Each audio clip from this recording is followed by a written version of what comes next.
늘 주일은 감사하지만 오늘은 더 주님 앞에 감사를 드리는 추수감사 주일입니다.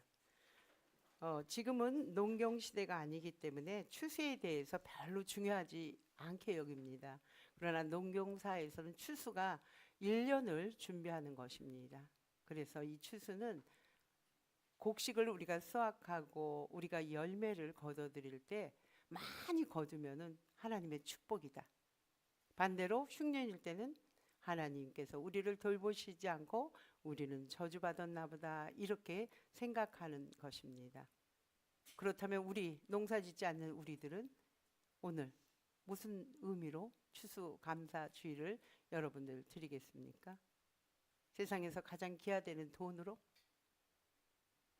주님은 돈이 필요치 않아요. 우리 주님께서는 모든 게 당신 것이 아닙니다. 우리의 마음을 받기 원하는 것입니다.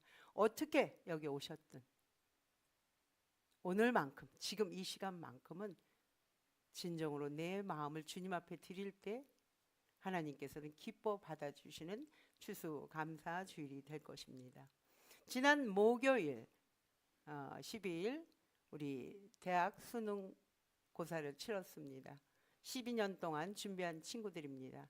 공부를 열심히 한 친구는 짧게는 12년이 안 걸릴 수도 있고 또 어떠한 연유에 있었든지 12년이 더 걸린 친구도 있었을 것입니다.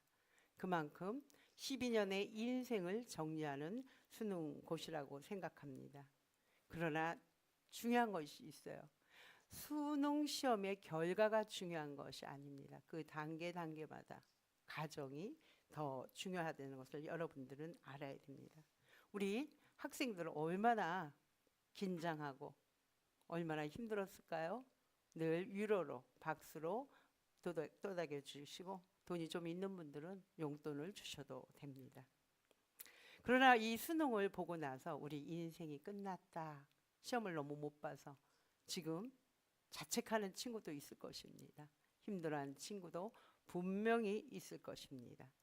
제가 가까이 지내는 친구라고는 할 수 없죠. 지인의 아들이 이런 말을 하더라고요. 이생망. 아시죠 여러분? 이생망. 가장 젊은 친구 누구 아시죠? 다 모르시는 것 같아요. 그렇죠. 이번 생은 망했다. 수능을 치른 친구가 이런 말을 하는 거예요. 그러면서 이런 말까지 덧붙이는 거예요. 직접 들었습니다. 나 예수 안 믿을 거야. 하나님 안 믿을 거야. 자기가 원하는 대학 수시 다 떨어졌고 자기가 기도했는데 하나님은 내 기도 들어주지 않아서 하나님은 나를 사랑하지 않거나 하나님은 안 계시기 때문에 나는 예수 안 믿을 거야. 이런 말을 들었습니다. 그 친구는 모태신앙입니다. 뱃속부터 엄마를 통하여 하나님의 말씀을 들었던 친구입니다. 중등부 때 또 유치원 여러 가지 신앙생활을 정말 열심히 예쁘게 신앙생활했던 친구입니다. 하나님은 자기가 원하는 대로 복을 주는 하나님으로 알고 있었기 때문에 이 친구는 수능이 자기 인생의 전부라고 생각했기 때문에 이렇게 실망해서 말할 수 있습니다. 여러분, 이게 수능을 본 친구만이 고백하는 것입니까? 여기 앉아 계신 분들 분명히 저는 있다고 봅니다. 내 인생마다 내 마디마디마다 주님 앞에 기도하는데 내 기도를 안 들어주시는 것 같아요. 늘 병들고 가난하고 좀 폼나게 못 사는 것 같아서 기독교가 뭐야? 하나님이 뭐야? 나한테 밥 먹여줘? 이렇게 안 믿는 분도 계시고 지금도 여기 앉아있지만 거부하는 분도 분명히 계실 것입니다. 그러나 수능 시험을 통하여 우리 인생 마디마다 시험이라는 것을 통하여 주님이 우리를 해주고 싶은 게 있었던 것입니다. 어떻게? 더 깊은 사람으로 더 단단한 사람으로 살아가라고 우리 인생에 있어서 고3들은 수능이지만 우리는 늘 문제가 다른 시험들로 우리한테 그 문제가 해결되기도 전에 엄습하며 다가오지 않습니까 여러분? 우리 이러한 일이 겪었을 때 지금 수능을 본 친구나 이 자리에 앉아 계신 분들 내 인생이 내가 계획한 대로 안 됐다고 해서 실망하거나 포기하지 마십시오. 그것은 나를 더 단단하고 더 튼튼하게 해서 어떤 상황에서도 내가 걸어갈 수 있게 만드는 것입니다. 감사주의를 맞이했는데 나는 장밋빛 인생이 아니라서 여기 앉아있는데 참 앉아있기가 힘든 분도 계실 것이고, 어떤 분은 또 운 좋게 내가 계획한 대로 잘 돼서 정말 하나님 감사합니다. 이번 감사주일만큼은 정말 행복한 분도 교차되실 것입니다. 사랑하는 여러분, 오늘 말씀을 통해서 하나님께서는 너희들이 인생을 살 때 방향 설정을 어디로 두고 있는지 직면 바라보라고 하십니다. 오늘 말씀 여러분 읽었죠? 이해가 되세요? 오늘 말씀도 긴데다가 나하고는 하나도 관련이 없는 말씀 같아 보이실 것입니다. 이 말씀을 추수감사주일 총회에서 왜 정해서 이 말씀을 주셨을까? 저도 곰곰이 생각해 봤습니다. 우리 인생에 추수를 하든 감사를 하든 첫 스타트가 우리의 방향을 어디로 설정하고 살고 있는 게, 그것을 향하여 내가 바라보고 직면하는 게 얼마나 중요한지 오늘 말씀은 주십니다. 5절에서 이렇게 말합니다. 어떤 사람들이, 다른 성경은 제자들이라고 합니다. 성전, 예루살렘 성전, 지금은 가면 황금 도금한 거지만 화려하게 성전을 꾸몄어요. 그 아름다운 성전을 보고 예수님한테 얘기를 하는 것입니다. 예수님, 저 성전 너무 아름답지요.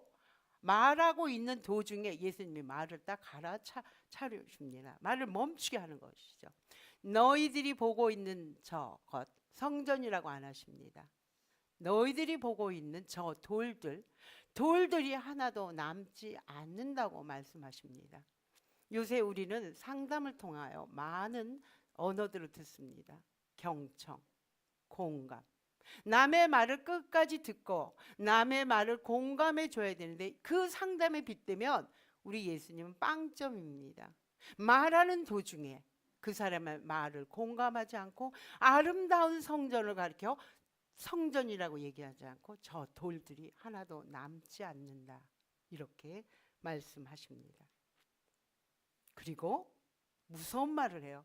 저 돌들, 저 성전이죠, 흔적도 없이 싸그리 무너져 버린다, 이렇게 무서운 말을 합니다.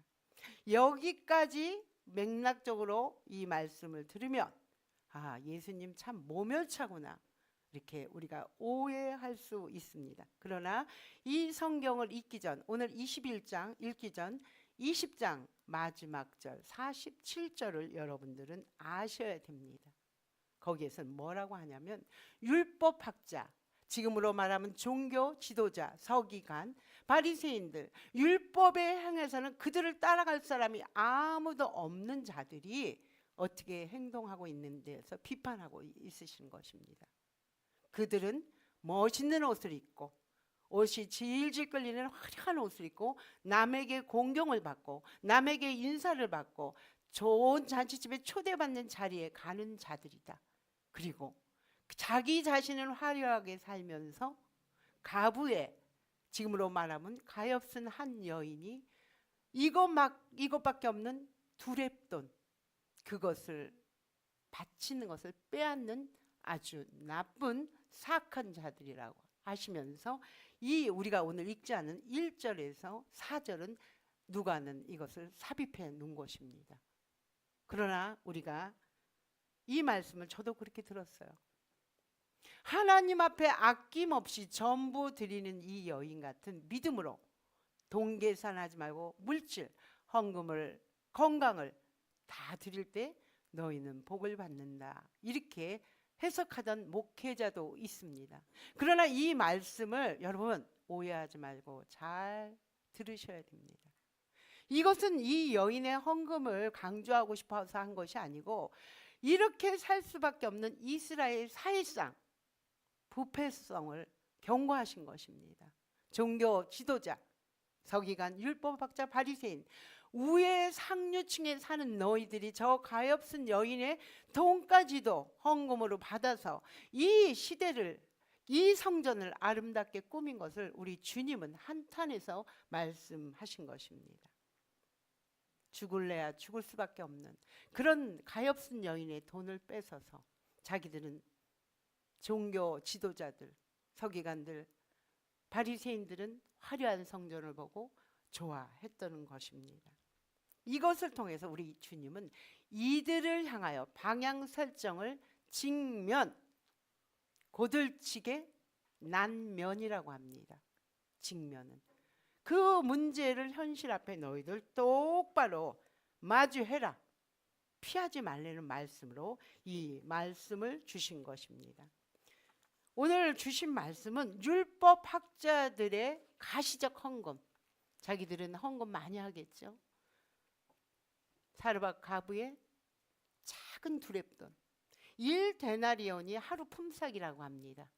그 128분의 1이 두렙돈이라고 합니다. 여러분 상상하시겠죠? 하찮은 동전이에요. 이것을 하나님께서 왜 대비시켰을까요?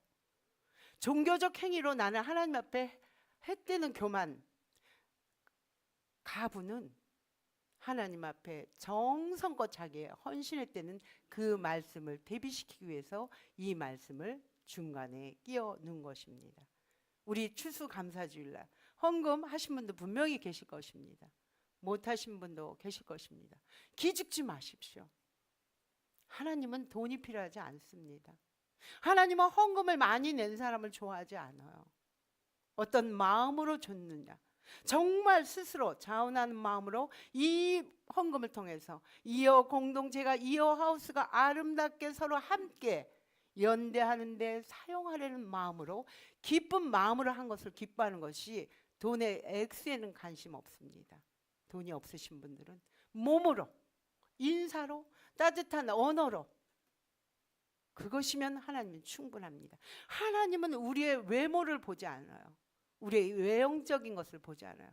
우리의 중심, 우리 내면을 깨뚫고 계신다는 것입니다. 그래서 우리 주님께서는 이렇게 외형적인 종교, 화려하게, 정말 돌 하나가요 이만해요. 어마어마해. 대리석, 그런 걸로 성전을 갖춘 것을 그렇게 멋지게 했지만 그것을 돌 위에 돌이 하나도 남지 않는다는 것은 산산조각 완전히 부숴버린다는 것입니다. 그래서 AD 70년 예루살렘 성전은 콩가루같이 다 망해버리고 마는 것입니다.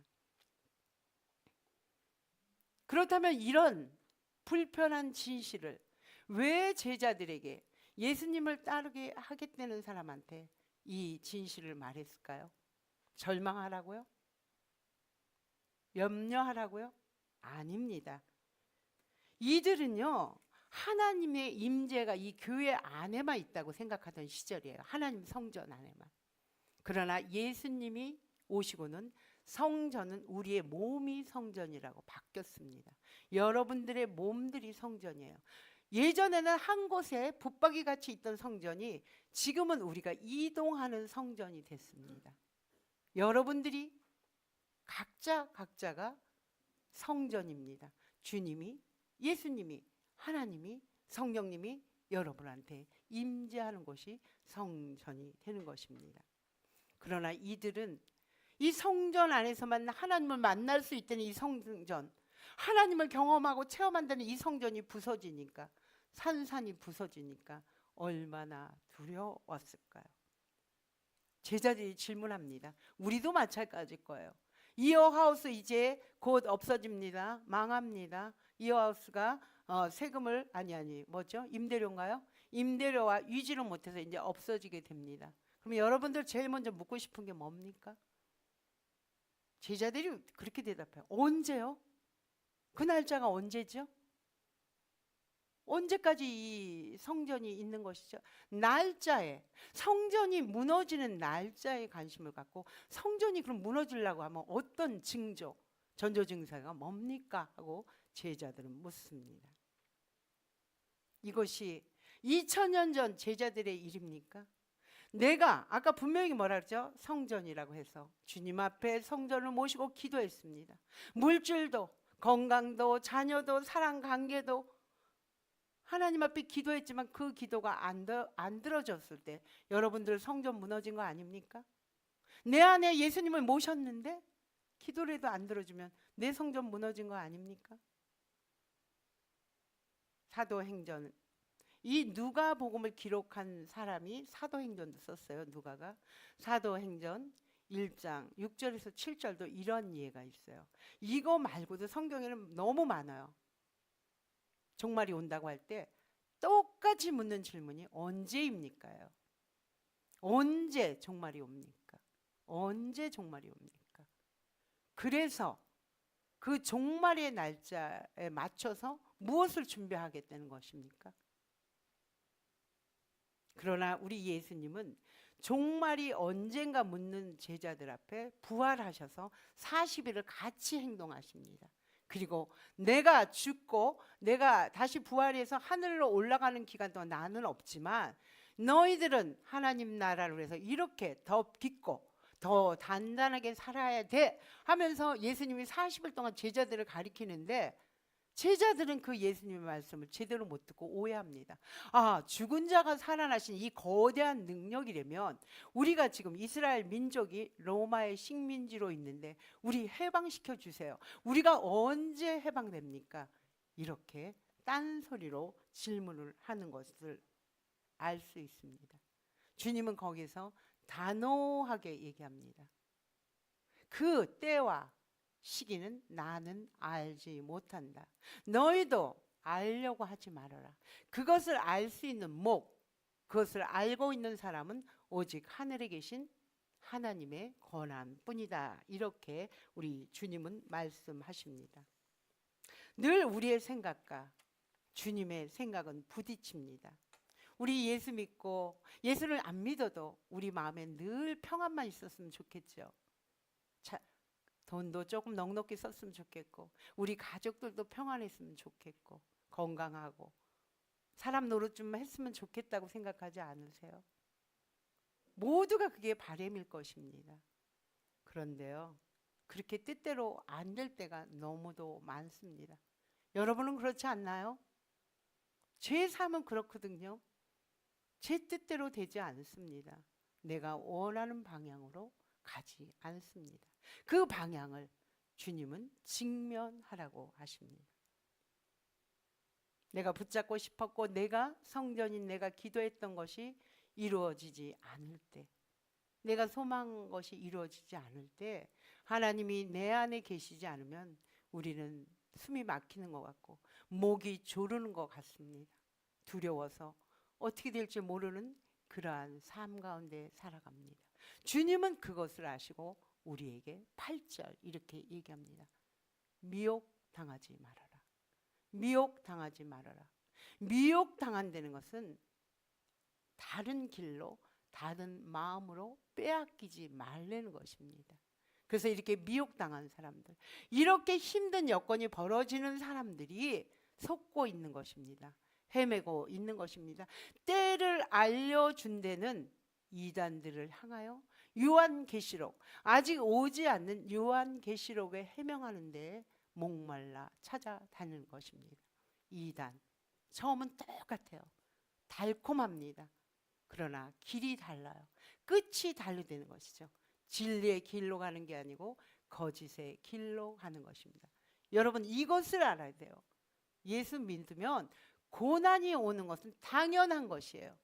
그러나 우리는 고난이 오는 것을 저주라고 생각하기 때문에 자꾸 그 길을 벗어나게 해달라고 주님 앞에 기도하는 것입니다.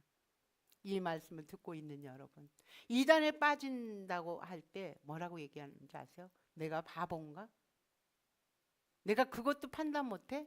아닙니다. 우물 안에 개구리, 그 속에 들어있다 보면 우리는 그것을 분별할 수 있는, 판단할 수 있는 능력도 상실합니다. 왜? 우리 마음은요, 모두가 종교성이 있어요. 각자마다 외로움과 고독과 불행, 어려움, 힘든 이것을 종교를 붙잡고 싶은 마음이 있는 것입니다. 종교를 통해서 조금 더 뭔가 나아지려고 하기 때문에 우리 마음에는 종교성을 있는 것을 이단은 그 종교성을 이용한다는 것입니다. 사랑하는 여러분, 우리의 삶이 오늘 읽었던 말씀, 전쟁, 뭐 민족과 민족, 뭐 폭동, 여러 가지 얘기로 예화를 들었습니다. 예수 믿는 자의 삶도 똑같은 거예요. 전쟁 같은 삶을 삽니다. 또 어떨 때는 분노로 내 마음이 요동치면서 내 마음이 폭동 같은 삶을 삽니다. 민족과 민족, 같은 기독교인들끼리도 싸우며, 나라와 나라, 예수 믿는 사람 타종교인과도 싸웁니다. 우리는 이렇게 살아갈 수밖에 없는 존재입니다. 그러나 주님이 이 말씀을 주신 것은 예수를 믿는 사람이나 안 믿는 사람이나 똑같지만 예수 믿는 사람은 다르다는 게 있다는 거죠. 오늘 주신 말씀에서 이렇게 핍박당할 때, 고난당할 때 예수 믿지 않는 사람하고 우리의 대하는 태도가 다른 겁니다. 참는다는 것이죠. 핍박을 받는다는 것이죠. 내가 바른 말로 하고 싶지만, 내가 싸우고 싶지만 예수의 증언자가 되기 위해서는 우리는 세상 사람들과 다른 길을 가야 되는 것입니다. 술 먹고 큰 소리로 싸우고 내가 억지로 이기는 것이 아니고 그들이 나를 욕을 하고 침 뱉어서 웃는 그러한 경지까지 오르는 바보들이 되는 것입니다. 예수 믿는 사람은 이 말씀과 삶이 일치가 되어야 된다는 것입니다. 여러분, 여기 계신 분들, 이제 오신 분들은 겁내지 마십시오. 이제 시작이니까. 내가 예수 믿기 전, 또 지금 10년, 20년, 30년, 40년이 지나서 예수 믿기 전과 예수 믿고 난 후가 똑같은가? 나의 그 성격이 똑같은가? 한번 생각해 보는 시간을 갖기를 바랍니다. 그러나 이것은 절대로 쉽지 않습니다. 마음 놓고 걸어갈 수 있는 길에 내 앞에 벽 하나가 딱 버티고 있는데 이게 쉽겠습니까? 늘 외로움의 벽, 냉랭한 벽, 분노로 가득 찬 벽이 내 앞에 딱 가로막혀 있는데 나는 원망할 수밖에 없는 이런 환경에 가로막혀 있습니다. 앞으로도 뒤로도 갈 수 없는 환경입니다. 그러나 분명한 이러한 상황이지만 한 가지를 기억하라고 합니다. 하나님의 사랑, 하나님의 인도하심, 하나님의 보호하심, 하나님의 선하심. 이것이 여러분들은 단어로 들립니까? 이것이 여러분들에게는 그냥 개념적인 소리로 들립니까? 아닙니다. 이 말씀은 사랑과 인도하심과 보호하심과 선하심은 하나님이 늘 우리 곁에 계셔서 함께 임재하신다는 말씀입니다. 여러분 앞에 벽이 있죠? 우리 여기도 벽이죠? 벽이 있는 가운데 뭐가 있나요? 여러분 눈에 띄는 게 있나요? 이 벽 속에 뭐가 있어요? 아무도 대답을 안 해주시네. 그래야 재밌는데. 벽이 있는 가운데 문이 있지 않습니까? 벽만 있는 것 같죠? 문이 있어요. 우리 예수님은 볼지어다 내가 문 밖에 서서 두드리노니 내가 그 음성을 듣고 문을 열면 내가 너에게로 다가가 그에게로 다가가 그로 더불어 먹고 마시고 너도 나와 더불어 먹고 마신다. 3장 20절은 확실하게 말씀해 주셨습니다. 문은 벽이 없으면 문을 만들 수가 없어요. 다시 말해 고난이 없이는 예수님을 만날 수 없다는 것입니다. 그 고난의 틀 속에 우리 예수님이 부르는 소리를 듣고 우리 예수님은 강제로 문을 열지 않습니다. 이어하우스 오시는 분들 예수 믿으세요, 교회 오세요 소리 제가 절대로 하지 말라고 합니다. 그들의 문이 열릴 때까지 우리는 옆에서 주님의 사랑을 말로 하는 것이 아니고 우리의 눈빛과 손짓과 발걸음, 우리의 태도를 통해서 보여주라고 우리 활동가들한테 부탁을 하고 있습니다. 우리 사랑하는 여러분들, 우리 교회는 좀 이제 장년층이 많잖아요. 가는 날이 더 빠르죠. 갈 때 뭐 가져가실 겁니까? 많이는 제가 안 봤어요. 저희 주변 분들이 이제 부모님들이 다 돌아가셔서 입간을 볼 때 이 손에 아무것도 잡을 수 없어요. 다 놓고 떠나더라고요.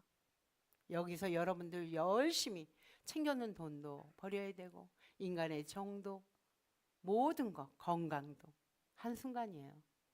그러나 인생이 이 땅에 하나님께서 보내준 선물이 있습니다. 다 떠난 것 같지만 기억나는 게 있어요. 제 경험입니다. 엄마의 사랑입니다. 우리 엄마는 이곳에 안 계시지만 엄마의 사랑, 그 사랑으로 감사할 수 있는 제 능력이 생긴 것입니다. 사랑하는 여러분들, 종말의 때를 기다리지 말라고 하신 주님, 왜 종말의 때를 안 알려주셨을까요? 종말의 때를 알면 여러분은 행복할까요? 매달 며칠 종말의 때, 그 날만을 준비하기 때문에 우리의 일상을 살아갈 수 없기 때문에 주님은 우리에게 종말의 때를 안 알려준 겁니다. 고도를 기다리며 라는 책이 있습니다. 고도. 자기의 추구하고자 하는 것을 기다리고 해서 평생을 기다렸던 두 사람이 결국은 그 고도를 만나지 못합니다. 왜? 고도는요, 외부에서 있는 게 아니에요. 내 내부에서 시작되는 것입니다. 그러나 우리는 어떠한 환경, 돈만 조금 있으면, 나에게 좋은 사람 하나만 만나면 나는 달라질 거다, 이렇게 생각을 하며 살아가고 있습니다. 오늘 주님은 이렇게 마지막으로 우리에게 권면합니다. 선을 행하고 또 선을 행하려고 노력하는 오늘 말씀을 통해서 사는 여러분, 절대로 낙심하지 말라고 합니다. 낙심하지 않고 포기하지 않고 그 길을 걸어가다 보면 주님께서는 우리에게 이루어지신다고 갈라디아서는 분명하게 말씀합니다. 말씀을 갈무리합니다. 추수감사절 예배를 드리는 사랑하는 성도님들, 감사는 우리가 받은 것을 드리는 것이 아닙니다. 주님을 알게 한, 주님이 내 주인이라고 고백할 수 있는 입술, 그것에 우리는 감사를 드리는 것입니다. 물질을 드리는 거, 그거는 성도로서 내 형편껏 자원하는 마음으로 감사하는 거지만 그것을 넘어 우리는 내가 하나님의 자녀가 됐다는 것, 하나님이 나를 영원히 떠나지 않고 오늘 주신 말씀 끝까지, 언제까지? 우리의 머리털 하나도 상하지 않겠다고 오늘 말씀을 하십니다.